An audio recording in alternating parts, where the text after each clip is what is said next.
it's quite good way because they give us segmental motion, not only the amplitude, but the event over the timing. I think if you have used this TDI or speckle tracking, you can find that they can have a mechanical asynchronous index. I think that can be used, but I haven't got my first-hand experience for it. I have a feeling that can be good. In adult, more we see is a post-CRT treatment, which is not appropriate. So we have to adjust them. So usually after asynchronous treatment with CRTD, and some patients don't do well, they feel worse. For those small group of patients, we really have to assess. Thank you. Thank you so much. We are ready to continue with the broadcasting in how many minutes? Maybe in a minute. Okay. Yeah. I hope people got the answer from what I have talked. Sorry for this. Thank you, and we're sorry. But this is the challenge of the live performance. No problem.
Hello, everyone. Thank you for having me here to this meeting. The first talk I'm going to give is atrial septal defects. I come from the Royal Brompton Hospital in London. Atrial septal defects, or ASDs for short, mean a communication between the atrial chambers. However, not all interatrial communications are atrial septal defects, and we'll see that more clearly very shortly. To start with, we need to know where in the septum is this defect and how that atrial septum is arranged. For a start, when you're looking at a patient from anterior perspective, say an AP orientation, the atrial septum does not run directly front to back. In fact, it is more oblique in direction, about 65 degrees to the sagittal plane. You need also to look at the size of the defect, the margins of the defect, and what is the defect adjacent to. And very importantly, the aorta, because the atrial septum, or the plane of the atrial septum, abuts right to the back of the aorta. And this bulge into the right atrial chamber is termed the aortic mound. Now, if we take a heart and look into the right side of the atrium, as if we are in the right anterior oblique kind of orientation, we seem to get an impression that the atrial septum is very extensive. But in reality, it is not. The confines of the atrial septum is practically the floor of the fossa ovale and a little bit of the muscular rim around it. And we see that quite clearly when we make a longitudinal section like this through a heart, as we see here in a representative four-chamber kind of cut. And we can see that atrial wall has an infolding superiorly as well as inferiorly, so that we have epicardial tissues interposing at the area that is commonly termed the atrial septum, whereas the true septum is confined to the thin area of the flap valve of the fossa ovalis or ovifossa. Now, there are various locations of interatrial communications. The true interatrial communication is just here, the so-called secundum ASD, which we will focus on. And there are many other locations that we have shown on this diagram here, such as the superior sinus venosus, inferior sinus venosus, the vestibular defect, which is usually quite small, but sometimes can be big enough to warrant a device closure, and a coronary sinus defect. And this entity, the atrioventricular septal defect, we're not going to talk about in this session. We'll leave this for the following session. And I've put in the conduction tissues, sinus node and atrioventricular node, just for orientation and reminding people that some of these defects are pretty close to the conduction tissues. The most common is the secundum or the ovifossa defect, and we'll focus mainly on this particular entity, and also we'll talk a bit about superior sinus venosus defect as well. So to start with then, we have the secundum, so-called secundum is actually a defect in fossa ovale due to a deficiency of the flap valve, so it has not completely closed off the communication between right and left atrial chambers. We're seeing it from the right atrial's perspective. Here's a coronary sinus and a tricuspid valve for orientation. It can take various shapes and forms, as we see in this particular specimen. The floor of the fossa ovale is fenestrated. So we have a deficient septum primum, in other words, with lots of holes in it, appearing somewhat like a fishnet, again for orientation, coronary sinus, and a tricuspid valve. This is another variation. We can see here, looking down there, we begin to see a floor of the fossa ovale. This is a very much a hole in the defect of the fossa ovale. And turning to the left atrial side, we see this much more clearly now. Here is the fishnet configuration, giving a kind of windsock form to this particular flap valve of the fossa ovale. By contrast, in this one, the flap valve of fossa ovale has hardly ever formed. We see just a little rim here in the posterior and inferior margin of this heart, of this fossa ovale. We might note just a little hole at the bottom there. That is actually the vestibular defect, which is quite small in this heart. We see it here now, just there. But the main hole is dominated, is this ostium secundum, persistence of the ostium secundum due to deficiency of the flap valve.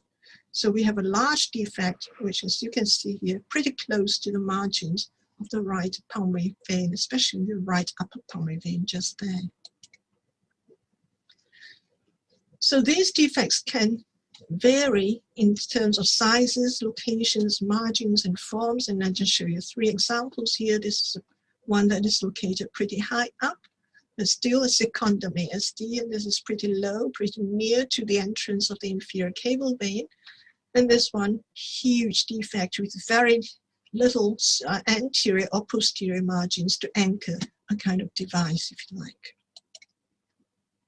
Now moving on to the superior sinus venosus defect, occurring in about 15%. It's quite high up, kind of a hole in the atrial septal plane. A big heart here, the thickened right ventricular wall. Looking into the right atrium tricuspid valve. Here we see the floor of the fossa ovale is intact. See the thin membrane here and the muscular rim around it? But way up here, the superior cable vein coming in, and here is the interatrial communication, well superior to the floor of the ovifossa. So, if you like, it's a high defect with a superior cable vein orifice sitting above the defect, sometimes the superior cable vein overriding that defect, and very often also associated with partial anomalous pulmonary venous connection, as we see here, the right superior pulmonary vein orifice coming into the back of that superior cable vein. And this kind of malformation is important to bear in mind the proximity of the sinus node. As in the old publications, in the early repair of superior sinus spinosis defects, surgeons tended to take an atriotomy cut through the region of the sinus node, which of course is not done at all since the early days. But just to compare a normal configuration of the atrial septum versus a superior sinus venosus defect, we have here the confines of the true atrial septum, the infolding of the atrial wall with the blue representing epicardial fat, and over here an interatrial communication, a superior sinus venosus defect, which is actually outside the confines of the true atrial septum and usually associated with anomalous pulmonary venous connection of the right superior pulmonary vein. Now moving on to its counterpart, the inferior sinus venosus defect, which is far less common because it's near to the orifice of the inferior cable vein, as we see here. The specimen looking into the right atrium, here's the inferior cable vein just behind, coming through the eustachian valve, a quite tall eustachian valve guarding the entrance of inferior cable vein, and here's the defect. So the inferior cable venous return comes into the right atrium as well as goes underneath here into the left atrium. Now the coronary sinus defect, as we see here, at the mouth of the coronary sinus itself. The vestibular coronary sinus defect, as we see in this particular heart specimen, right at the mouth of the coronary sinus, but it can take a variation, various forms as well, as we see on this chart. This is one that's right at the mouth of the coronary sinus, whereas in this entity, in this particular configuration, there are apertures or holes in that common partition that's made up of the coronary sinus wall and left atrial wall that allows communications between left atrium and coronary sinus, as we see in this particular example. Looking from the underside and from the back, that's the mouth of the coronary sinus, and these are the little perforations, if you like, connecting or opening into the left atrium. So it can take various forms. It's usually termed unroofing of the coronary sinus with varying degrees of unroofing, if you like. And finally, the vestibular defect, which are not that common, but the bigger ones have now been described in being amenable to device closure. So some examples that we see here, in these examples, pretty small. So the location of the defect is in the sinus part of the interatrial partition. So in summary then, we need to look at where in the septum are these defects, defect size, and importantly, bear in mind important structures nearby as well. Thank you very much for your attention.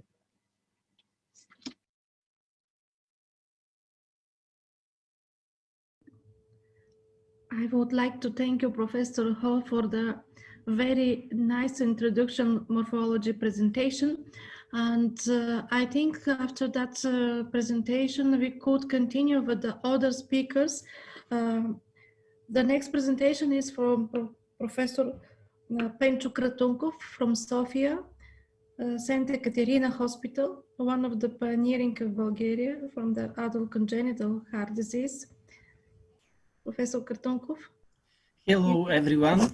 First of all, I would like to thank Krasi for inviting me to join this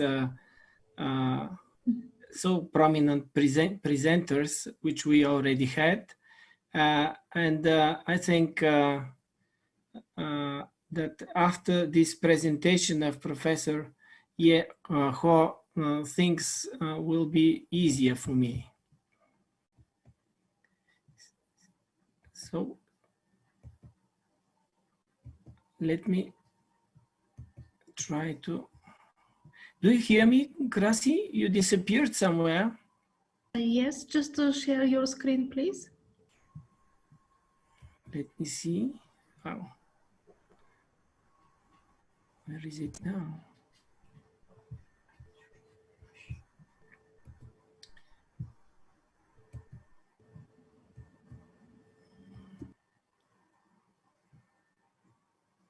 Oh, here it is. Okay. Yeah. Is it okay now? Just share your screen. Okay. Do we have it already or not yet? Not yet, not yet. Not yet. Let me try again.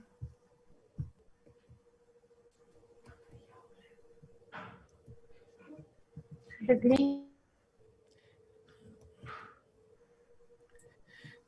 Okay, I will start once again.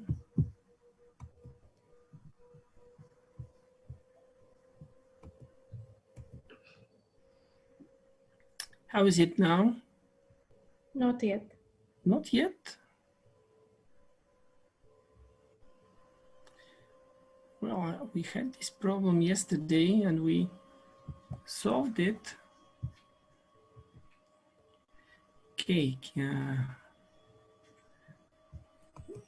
can you give me a minute and I try to...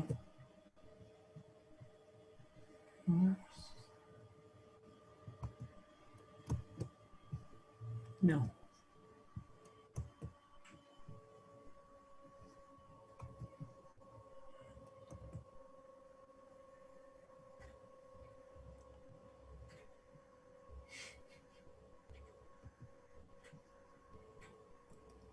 I'm sorry.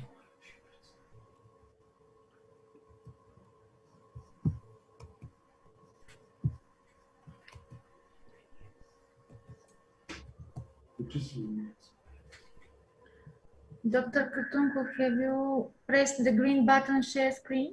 Yes, I did, but something is getting wrong.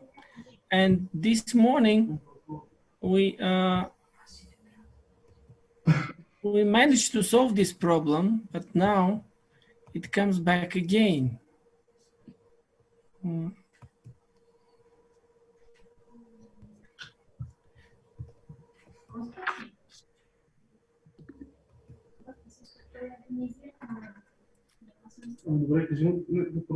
you see me? Do you see me now? Not yet. No. Maybe we can continue with the next presentation of Dr. Papadopoulos and try to solve the technical problem. Okay. Dr. Papadopoulos, are you ready? Dear Diliana, dear Professor Krasimira, I'm ready. I'm here for you. If you want me, I can give my lecture now. Okay. Okay. Until Professor Krantukov solves his problem. Yes. Okay, and congratulations, Krasimira, for this echocardiography congress again. We are really happy that we have you in the region. So, give me one moment.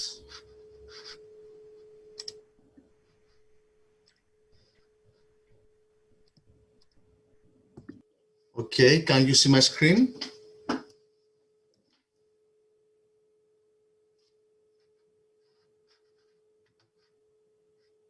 Krasimira, we are okay? Yes, perfect. Okay, so I will try to be quick, and in the next 12 to 15 minutes, we're going to talk about how to assess patients for ASD transcatheter occlusion. And we need to know that atrial septal defects account for approximately 6 to 10% of all congenital heart defects, and it is the most common cyanotic congenital lesion. It is a defect that allows pulmonary venous return directly to the right atrium, and the most common symptoms are exercise intolerance, shortness of breath, arrhythmias, and right-sided heart failure. Depending on the size and the shunt, it may cause right-sided volume overload pulmonary arterial hypertension and arrhythmias. And most of our patients are diagnosed young, and most of them till the 5th decade of their life. These are the types of the defects. Ostium secundum is the most common one, and it is the one that I will mention in my lecture because it is the only one that can be managed with transcatheter devices. 1 year ago, we had the new ESC guidelines for the management of adult congenital heart diseases, and we need to know this algorithm. And very quickly, I will tell you that if we have a patient with ASD and right ventricular volume overload, then we need to check the WOODS, the pulmonary vascular resistance. If it is more than 3 but less than 5 WOODS, then we can proceed to transcatheter occlusion with an indication of 2A. If pulmonary vascular resistance are more than 5, then we need to give treatment for pulmonary arterial hypertension. And if it goes down, then we can implant a fenestrated device. If it doesn't go down, then we shouldn't occlude this ASD. What is the role of Feko? First, to identify that a septal defect is present, we need to find the type of the defect, measure the rims and the size of the defect, assess the hemodynamic effect of this defect, dilatation of the right atrium and the right ventricle, see for any coexisting congenital cardiac abnormalities such as anomalous pulmonary venous return, guidance for transcatheter occlusion, and imaging post-repair. For ostium secundum, we need to know that first of all, we acquire images with transesophageal echocardiography from 0 to 90 degrees every 45 degrees. And if we need additional data, then we can demonstrate the atrial septum at every 30 degrees.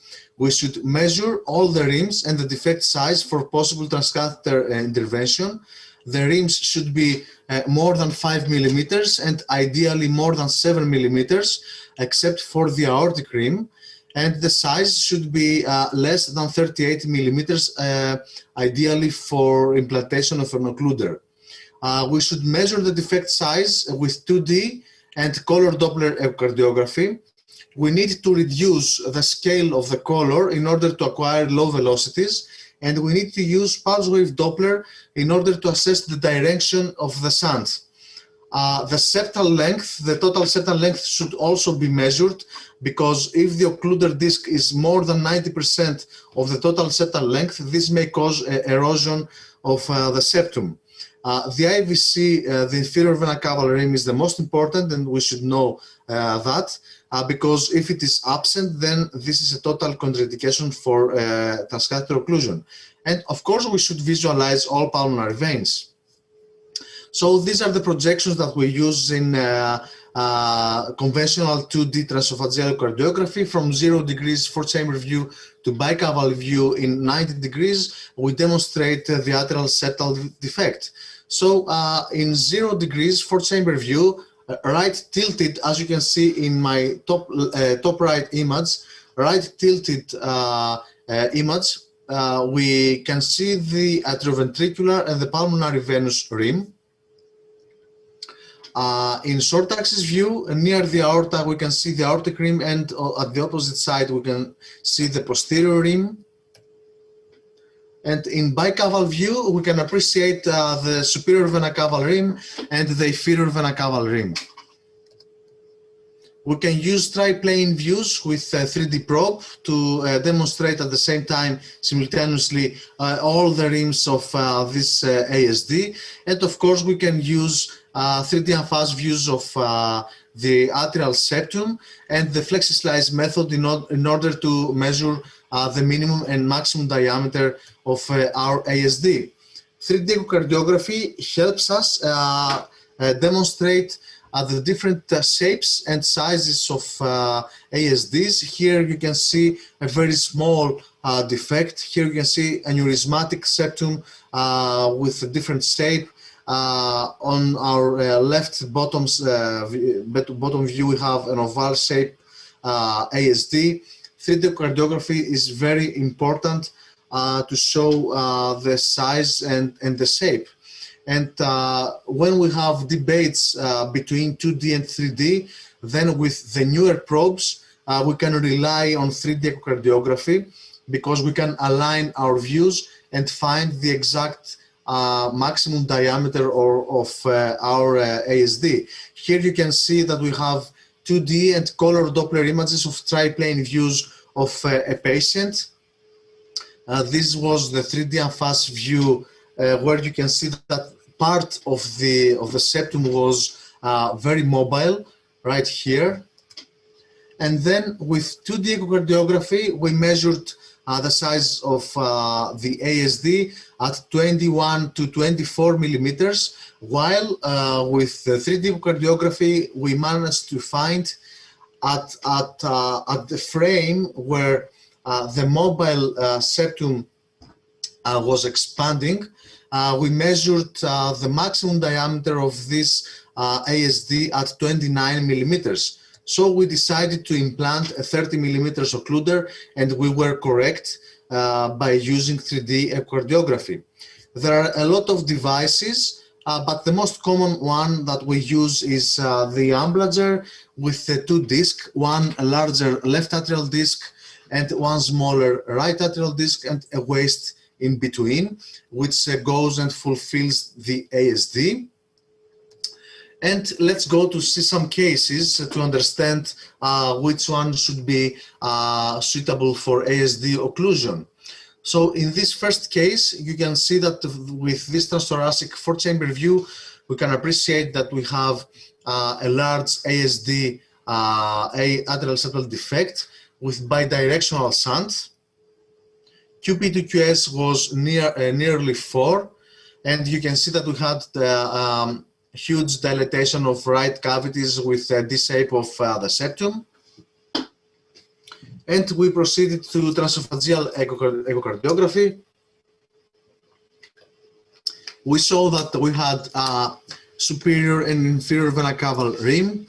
Aortic rim, as you can see in short axis view, was absent, but we had the posterior rim. And in 0 degrees and 4-chamber views, we also didn't demonstrate atrioventricular rim. About sizing, 3D echocardiography showed that dimensions of this ASD were 4.4 to 4.1. And these were triplane views showing the absence of 2 rims. So this patient was not suitable for transcatheter ASD occlusion, as it was a very large ASD, more than 4 centimeters, and we don't have such large devices. We need to know that. The biggest one is 40 millimeters. This patient had bidirectional shunt with severe pulmonary hypertension and very increased QP to QS, and we had absence of 2 rims. So this case is not suitable for ASD transcatheter occlusion. Another case that was managed with a transcatheter device, 18 years old female patient with palpitations, known ASD. Her cardiac transthoracic echo showed dilated right cavities, normal left ventricular ejection fraction, 2P to QS was 2, and elevated pulmonary systolic pressures. From transesophageal echocardiography, we can appreciate that we have present all rims, atrioventricular, pulmonary venous, aortic and posterior, and superior and inferior vena cava. 3D echocardiography showed that we had an oval shape ASD with the minimum and maximum diameter of 20 to 28. So we decided to implant our device, and going step by step, first of all, we advance the wire into the right atrium.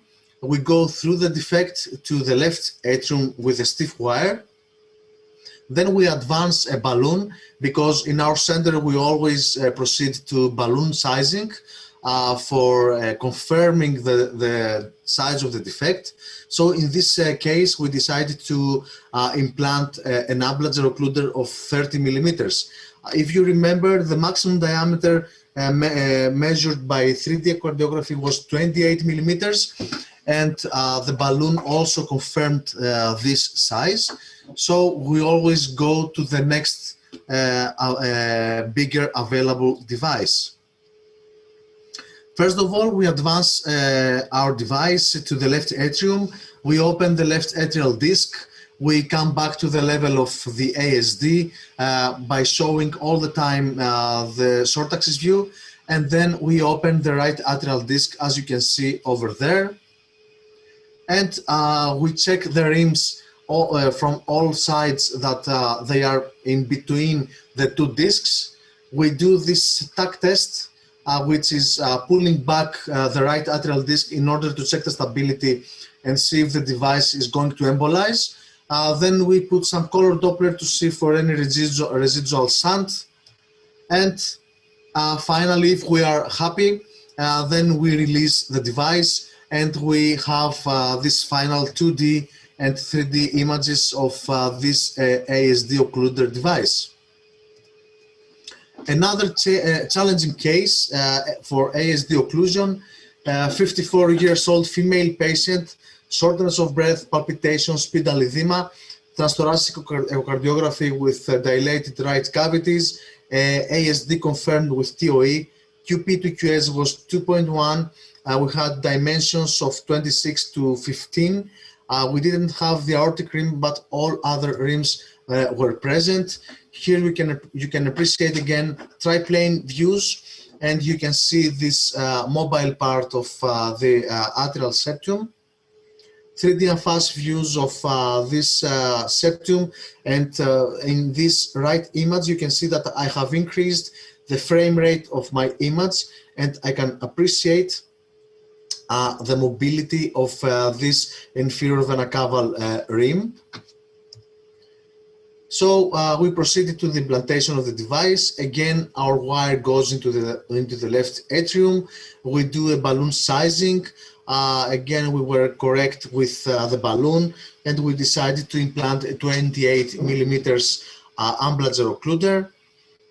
First, we open the left atrial disc, and then we open the left, first the left, then the right atrial disc by using the short axis view. And then the interventional cardiologist relies on echo assessment, because from fluoroscopy he cannot understand if the apposition of the device is correct. So in this patient, the feedback that we gave to the interventionist was that from the inferior vena cava rim and the posterior side, both discs, the left and the right atrial disc, were above the septum, so we shouldn't release the device because it would embolize to the left side of the atria. And this is what we did. We repositioned the device, and we had this final nice result with all the rims between the two discs, and you can appreciate that with the triplane views of our device. And these were the first positioning where you can see even in 2D that both discs were above the level of the septum, and this was the final positioning of this device. And this was our final 3D acquisition. The patient came back for a follow-up visit. We always do a follow-up transthoracic echo, and we measure the volumes of the right cavities. Right ventricle usually decreases its volumes immediately after the implantation of the devices, and by 3D echocardiography we can be very accurate in these measurements. And of course, showing very quickly, Krasimira, this case to show you just that we can implant devices in very large ASDs. This 18 years old female patient, again symptomatic with shortness of breath, palpitation and pedal edema. QP2QS was 2.5. You can, sorry, let me show you these 2D images. You can appreciate the real enlargement of these right cavities in this young patient, and this huge ASD of 35 to 27 millimeters. So we decided to implant 38 millimeters of ambulatory occluder.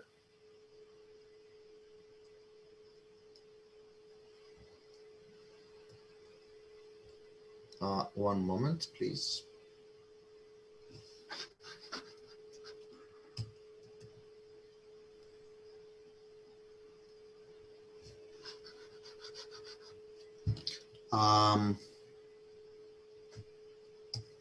So anyway, these were my last slides.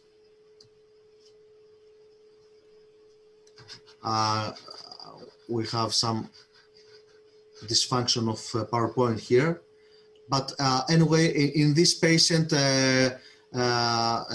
Krasimira, we had a nice result. And what I wanted to show you from these 3D views is that we need to see the proximity of the device to the mitral valve if we are going to implant a very huge device. So in concluding, you can see that heart team with interventional cardiologist and an imager with skills in 3D cardiography is very important in guiding these procedures and in appreciating patients with ASD.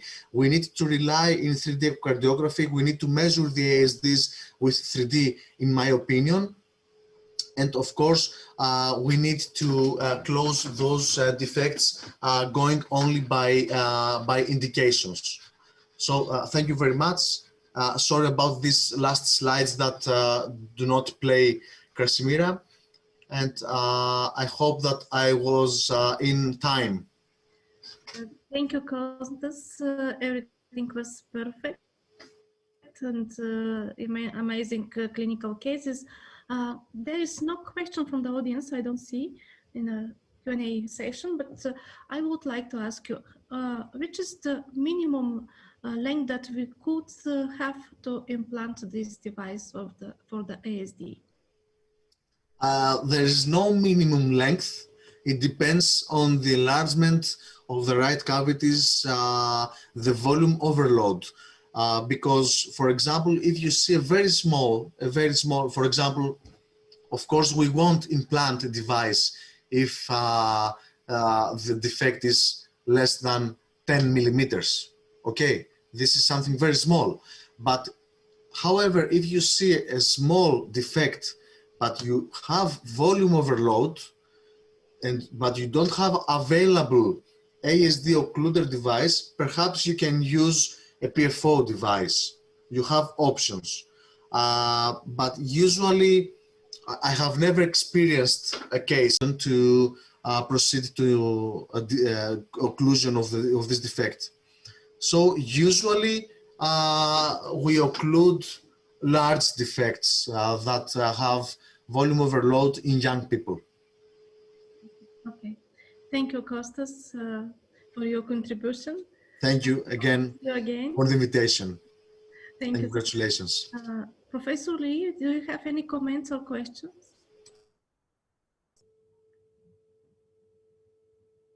I think it's an excellent presentation.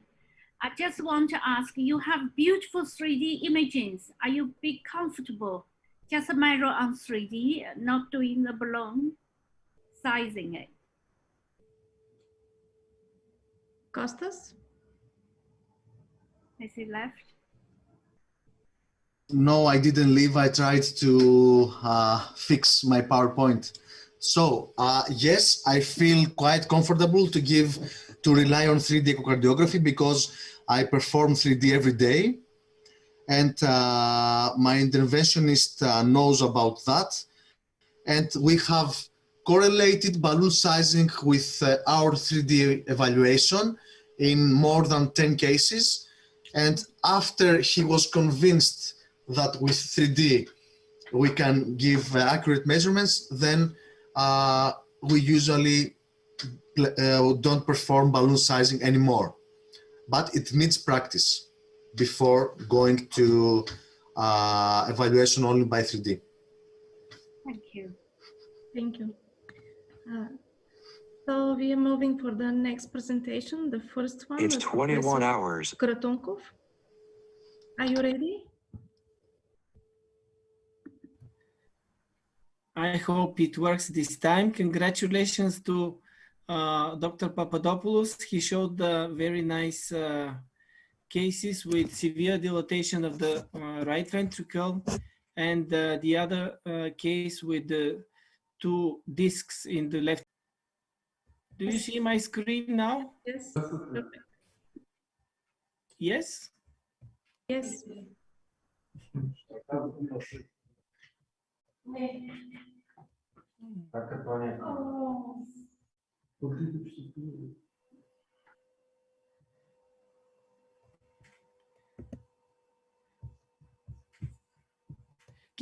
Can you give me feedback if you see my screen? Yes. Yes. Well, unfortunately, I see that problem with the, yeah, I think I can make it now. Okay, so I have nothing to disclose. And 20 years ago, we did not have guidelines to follow. And now we are happy that we have very, very nice guidelines. I would like to strongly recommend the guidelines of the American Society of Echocardiography and the Society for Cardiac Angiography and Interventions, because from these guidelines we can not only learn a lot about ASDs, but we can really follow them and make our lives easier, because a thorough echocardiographic evaluation of PFO and ASD includes detection and quantification of the size and shape of the septal defects, the rims surrounding the defect, and the degree and the direction of shunting, and the size of the cardiac chambers and the pulmonary circulation. So on this slide, we can see once again, after the beautiful presentation of Professor Ho about the types of ASDs, you can see the ostium secundum ASD, which is the most common, and we can see it in 60 to 80% of cases.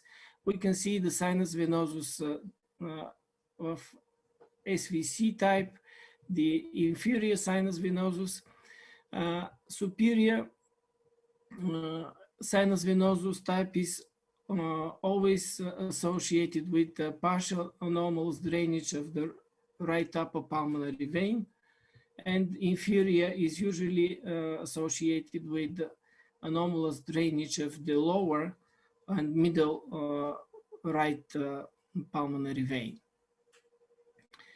Ostium secundum ASDs are deficiency in the septum primum, and this is the most common form of ASD. Most of them, I would say more than 80% of ASD secundum can be closed percutaneously, and they can vary in shape and be oval or elliptical.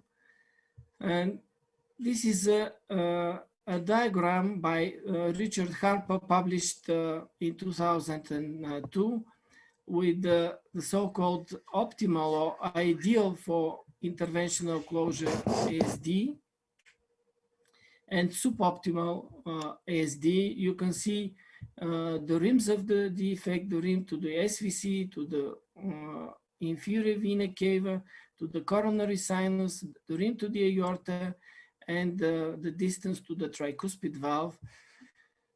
On the second picture, you can see a very, very large ASD with multiple fenestrations in it. In 2006, Zahid published a paper in which he suggested to call the rims SVC, posterior rim, IVC rim, the superior rim, the aortic rim, and also the AV valve rim. Ostium primum ASDs are within the spectrum of the AV septal defects, and we will not talk more about them here. Sinus venosus defects are not true ASDs, and they result usually from the absence of sinus venosus septum between the right upper pulmonary vein for the SVC type or the middle and lower pulmonary vein for the IVC type. Coronary sinus defects or unroofed coronary sinus were beautifully presented by Professor Ho, and you had the chance to see them some minutes ago. A few words about atrial septal aneurysm, which is defined as excursion of the septal tissue more than 10 millimeters from the plane of the atrial septum, or a total excursion of 15 millimeters. And PFO is not a true deficiency of the atrial septal tissue, but rather potential space of separation between septum primum and septum secundum, and it occurs in about 20 to 25% of the population. PFO is defined by the demonstration of left to right shunting by contrast or color Doppler, and the stretch PFO is present when atrial hemodynamics have opened the foramen ovale and result usually in left to right shunting demonstrated by Doppler imaging. Right to left shunting may be possible in cases when we have increased right atrial pressure. Transthoracic echocardiography remains the preferred initial diagnostic modality for the detection and diagnosis of PFO, ASD, and atrial septal aneurysm. And in adults, this is the initial evaluation that we do. However, transesophageal echocardiography is required to further characterize the atrial septal abnormalities, because transthoracic image quality will not always permit complete evaluation of the intra-atrial septum. These are the specific characteristics of ASD that should be routinely measured and reported, and you can see them in the guidelines. For the sake of time, I will continue. Transesophageal echo is not always required for assessment of a PFO if transcatheter closure is not considered, but transesophageal echo with contrast or transcranial Doppler is usually required to establish the diagnosis of PFO. In adults, TE can identify the margins of the rims of the ASD and assess the surrounding structures, the aorta, the caval veins, and pulmonary veins, AV valves, and coronary sinus. This is the time to tell you that we have learned from our experience that we always take decision about interventional or surgical closure of ASD after TE and never before, in order to be sure what is the best for the patient. Ideally, multiple views should be used to evaluate the size, shape, and location of the atrial communication and its relationship to the surrounding structures. You can see here, this is table 3 from the guidelines. And on the next slide, I have shown you apical 4-chamber view with a large ASD, parasternal short axis view with the aorta and the ASD. This is the color Doppler. And from subcostal view, we can see clearly the ASD. The TE protocol for imaging the interatrial septum also includes multiple and sequential views, which should give answers to all the questions we discussed already. And here you can see the so-called basal transverse, or similar to four-chamber view at 0 degrees, short axis view with the aorta at about 45 degrees, the Cal Doppler, and bicaval view. Here it is 115, between 90 and 120 degrees. This is a picture of a patient who had been operated a long time ago, but she had 2 residual ASDs, which you can see clearly. We have closed this interventionally as well. Intracardiac echo has the advantages of the possibility to make the procedure without anesthesia, without general anesthesia, only with local anesthesia. And 3D transesophageal echo is giving us even more information. Here you can see a small round ASD, a small oval ASD, a large round, or a large oval ASD. This is a very good example that when we see 2D pictures, we can try to close this defect even with one device, but 3D clearly shows us that in this particular case, we have even 3 ASDs. So we should either send the patient to surgery or use more than one device. On this table, you can see the indications and contraindications for ASD and PFO closure. Right ventricular volume overload and significant left to right shunt with QP-QS ratio of more than 1.5 to 1 are the indications for ASD closure, and for PFO closure, cryptogenic stroke and evidence of right to left shunting. This has already been FDA approved. I will skip the contraindications for the sake of time and show you several pictures. This is a picture of a case with the left atrial disc and the waist of the device opened. The device is close to the septum. Here how it looks on the X-ray, and we can see here the device released and the echo picture of this. So my home take message is follow the guidelines, and I would like to thank you all for your attention. I hope next year I can show you the new wing of the hospital. Thank you very much. Thank you, Professor Kratunkov. I am really happy for the nice presentation that you performed. There are also not questions. Do you want to make a short comment about any of the topics that you covered in your hospital? About what? A short comment about the patient, typically patient that you covered in your department. In our department, we deal mainly with adult patients with congenital heart diseases. We also have children, but the biggest number is adult patients with congenital heart diseases.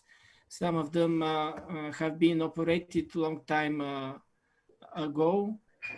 Some of them are newly discovered patients with congenital heart disease. The new cases are, most of them are ASDs. Some of them are ASDs, while Operated patients usually include patients with tetralogy follow, coarctations operated many years ago, VSD patients which have been operated, and of course we follow a big number of ASD patients closed interventionally, because we usually close about 80% of ASDs interventionally nowadays. Okay, thank you. Professor Lee, do you want something to comment?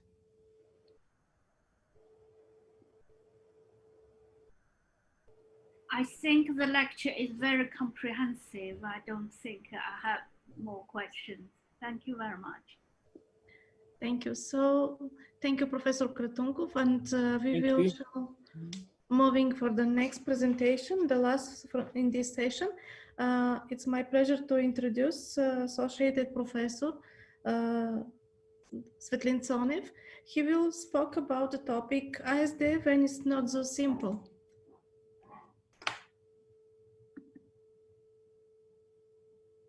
Dear colleagues, it's my pleasure again to be at that very exciting and full of comprehensive information meeting. As I know it's the end of the day, I'm going to be very short in my presentation. We already heard an excellent presentation about how to assess by echo atrial septum defect, but sometimes this task could be not so easy. And nowadays we know that adult patients with congenital heart disease are going to increase their numbers. So we should be ready to meet these needs to assess patients with congenital heart diseases by echo or other imaging modalities before, after, or just to follow up them without corrected congenital heart disease. Currently, we know that each in 100 births is with congenital heart disease, and now we know that atrial septum defect, especially type secundum, is the most common atrial septum defect. It's about 8% of all newborn patients. We heard already about the anatomy of the septal defects. We heard a lot of information about the type of the defects and the progression of the hemodynamic and morphology changes in that patients. We should know that we already have a standard protocol for transthoracic echo assessment for ASD, and we know that if we follow up this protocol, it's very nice to guide even the interventional closure of the septal defects. We are sure that, for example, at subxiphoid short axis, sagittal, it's very nice position to assess the superior and inferior vena cava rim and atrial septum defect diameter to be measured. But we have the same protocols also for transesophageal echocardiography. Of course, sometimes the anatomy is not so simple. Sometimes we need multi-fenestration, especially of the primum septal defect. And you see that using the core Doppler could not give us so clear information about the fenestration, the direction of the blood flow, and so on. That's why it's very important to assess our patients in dynamics. You see that even the mobility of fossa ovalis is very important to make some conclusions about the direction of the shunt, or even to look for another fenestrations into the septum. Ostium secundum sometimes is very difficult to be assessed also, and you see on picture C, sometimes we have to use 3D or 4D echocardiography assessment. Of course, all this is very possible if we have a very good quality of the transthoracic, or in that case, transesophageal echocardiography.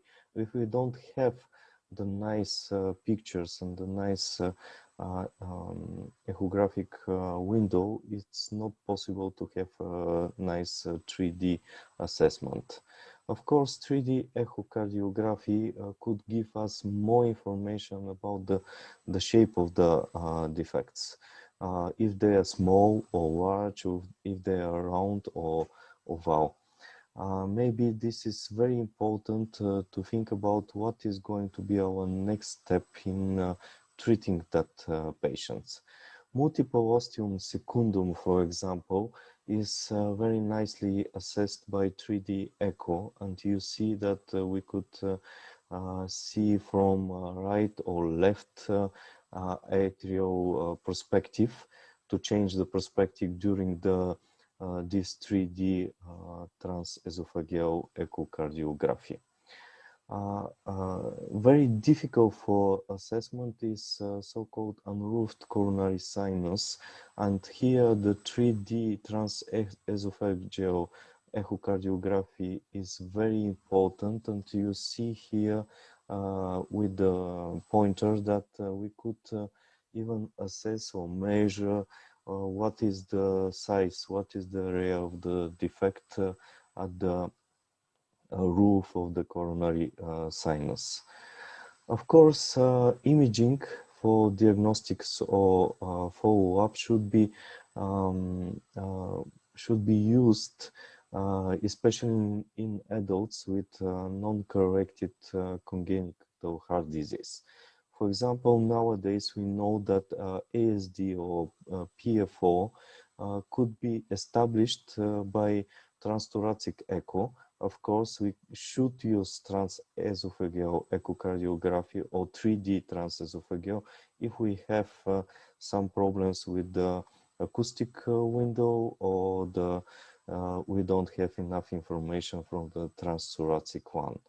Of course, imaging of transcatheter procedures is guided mostly by transesophageal echo or fluoroscopy, or of course, or intracardiac echocardiography.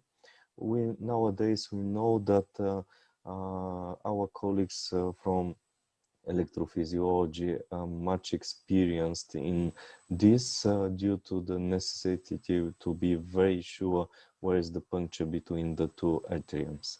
Routine post-procedural follow-up should be given to the transthoracic echocardiography to our patients. Of course, the complicity again of the anatomy of the atrium and the complicity of the septum again should be very nicely and very precisely assessed. Here you see such called PFO with stretched PFO. On the right side of the window, you see that sometimes it's very easy to miss the defect, the ostium here. That's why sometimes it's very important to assess the patients after something like stress test, after physical activity, or after holding the breath, Valsalva maneuvers. Don't forget about this. What about the contrast echo? Of course, here again in transthoracic or transesophageal echo, contrast echocardiography has its place, and it has place even in transesophageal 3D echo. Here you see how nicely we could see the bubbles from the contrast or the saline that we use to assess if there is some shunt, or and is it a clinically significant defect. Don't forget here also to use the transcranial Doppler to assess the bubbles if they go to the central brain systems, now we are sure that this defect is really clinically significant. We have very nice guidelines that from last year, and we should ask the question, when should we go for another imaging modality for our patients that we are sure from the echo that we have ASD? The guidelines says that evaluation due to change in clinical status and or new concerning signs or symptoms should be one point to think about another imaging modalities. For example, you see here that contrast transthoracic echo may be appropriate, but transesophageal also and CMR. About CT, it's relatively appropriate. Evaluation to determine the method of closure, for example, before the procedure, here you see that transesophageal echo has its very important place. And here we should be prepared to use this technique. Of course, if we have a very experience in CMR, it's also appropriate to be used for evaluation of the type and the type of the procedure of closure and the defect. Nowadays, we know that CMR is golden standard for assessing the defect, also the golden standard for assessing the rims of the defect and the possibilities for closure. But is it all in all cases, and do we have some other cases that even CMR is going to be not so informative? Here is one very nice publication almost one year ago, of colleagues that report of a clinical case when they find some formation into the atrium that is going especially into the right atrium. Of course, the colleagues goes to transesophageal echo, but it wasn't so informative. That's why they go for CMR. Again, they find something that is like a tumor mass, but of course not so sure about the vascularization of the mass. The question was it myxoma or it's something else? And of course, the truth comes with the surgeons and the follow-up histological assessment. And what they find that microscopy revealed organized thrombus with chronic inflammation and irregular fragments of collagenous connective tissue with endothelium on the surface with transition to extensive areas of fibrin deposition. So what was the case? The case was ASD with thrombus, chronic formation, and fibrin deposition in that patient. Of course, after the diagnosis, the ASD was caused in that patient due to the very, very, very high thrombogenesis risk. What about the modern techniques for fusion? Maybe we implemented them mainly to the needs of interventional procedures, but fusion may be used not only during the procedure. Here you see 3D transesophageal echo images fused with fluoroscopy. Here you see at each picture the orientation of the body of the patient. Here you see the transesophageal sound and the fusion with the 3D and fluoroscopy. What about planning the procedures? Nowadays we have so-called 3D printers, and using transesophageal images or CT images or CMR, it's possible to make a precise model of the atriums and of the defects. it's very important to plan what is going to be the strategy for the surgeon or the interventional cardiologist to close the defect.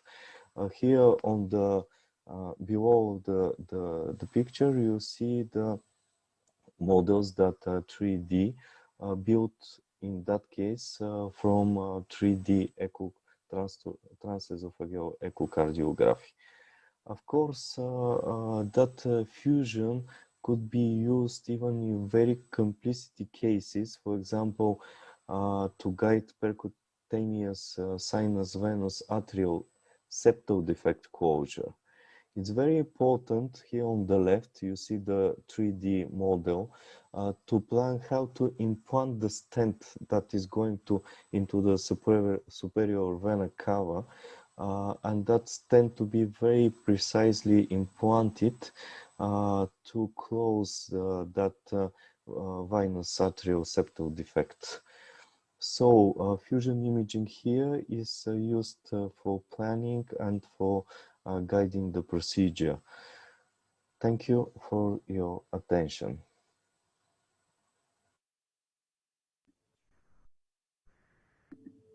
Thank you for nice presentation of Professor Tsonev. Professor Tsonev is not here for any comments, but I would like to give for the short comments Professor Ho, because she was in the beginning of this session, which is very important. Professor Ho, how do you think, how is important to know very well the morphology of the structural heart disease to know how to proceed in our daily practice? And which is more important to do before we're starting to study the congenital heart disease? Thank you for the question, and thank you for having me. Well, before you start congenital heart disease, I always like to compare with the normal.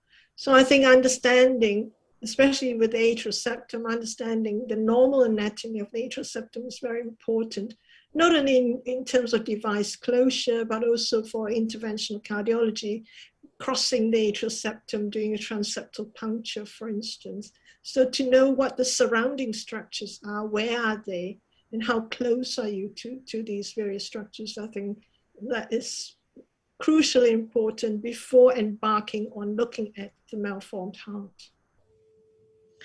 I know that you're one of the pioneering of the 3D printing of the 3D dimensional defects, and you prepared very well the educational scenario in many countries. How do you think it will be possible during the 3D printing to cover this population of the disease, which is not very small amount of the people have these problems? Especially, I don't speak only for the ISD and VSD. I spoke about actually from the whole congenital heart disease. How important is the 3D printing? I think you don't necessarily need to print, right? If you can have manipulation like you've just been showing, the speakers have just been showing, you can do the 3D modeling from your imaging. And from that, you can rotate around and see exactly where you are. So I think 3D printing is nice. You can have it in your hand, hold it, turn it upside down, whatever. But really and truly, 3D imaging is the key. 3D imaging, okay. Professor Lee, do you have any comments? Thank you, Professor Hristov. I hope we have completed very full session today.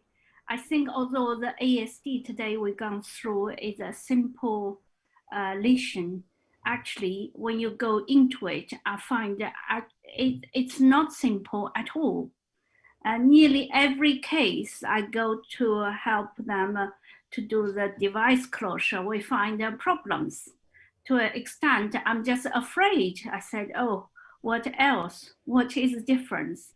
So often you go in prepared for one simple lesion, simple ASD closure, you may find multiple defects, or you may find anomalous pulmonary vein, or you may find the device, the septum is very difficult to cross. They can have a malaligned septum.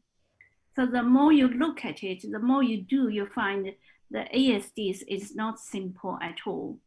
As for the 3D printing or 3D imaging, you can see it's become very important part of understanding congenital heart disease. They do give you the three-dimensional, the real impression of the heart. For interventionists, they love the 3D printing.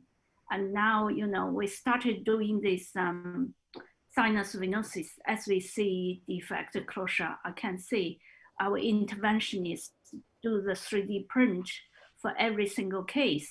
So they can put the devices in and they can look at it, whether it will block the vein or not. They can manipulate in their hand. It's much easier.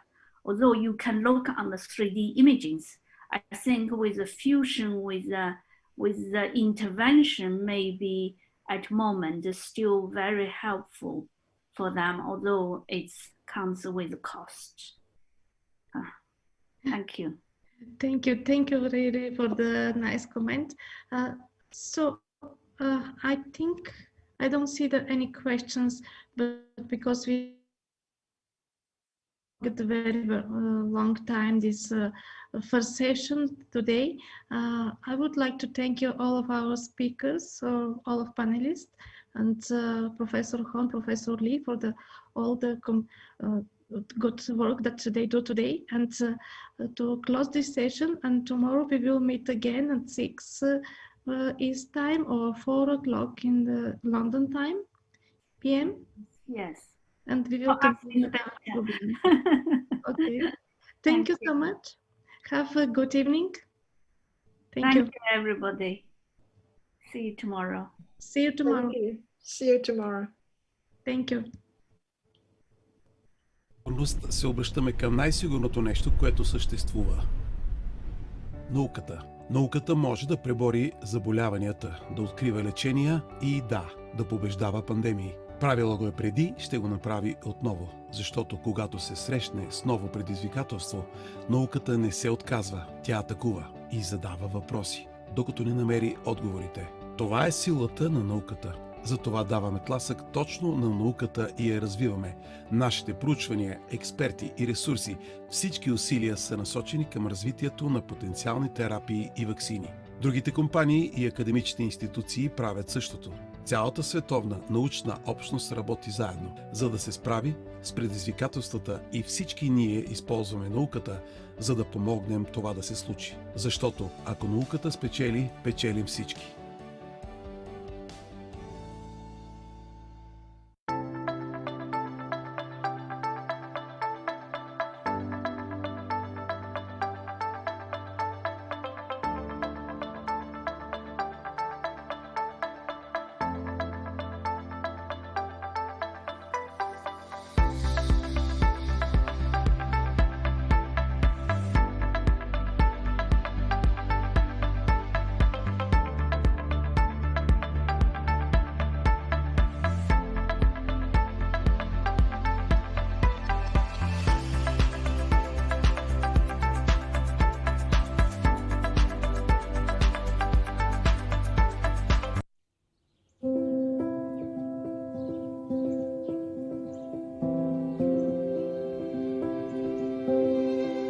More than 40,000 Teva employees who wake up every morning can be counted, as can the number of production sites in which they work around the world. What can't be counted is their motivation to enable someone, somewhere, to live better days with their loved ones.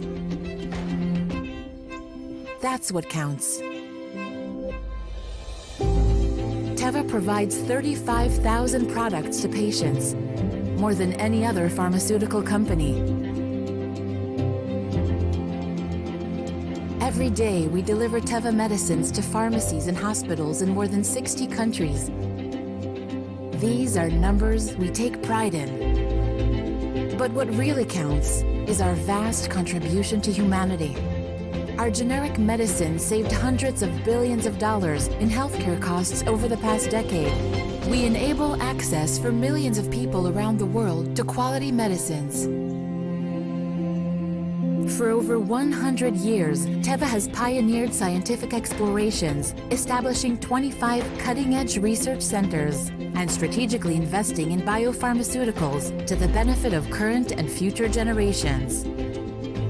Today, our innovation has led to more than 1,000 generic medicines being developed. These are all impressive numbers that can be counted. But what counts the most is the positive impact we make on 200 million people every day who can have access to a wider range of medicines to address their health needs. Cherish the priceless times together and live better days.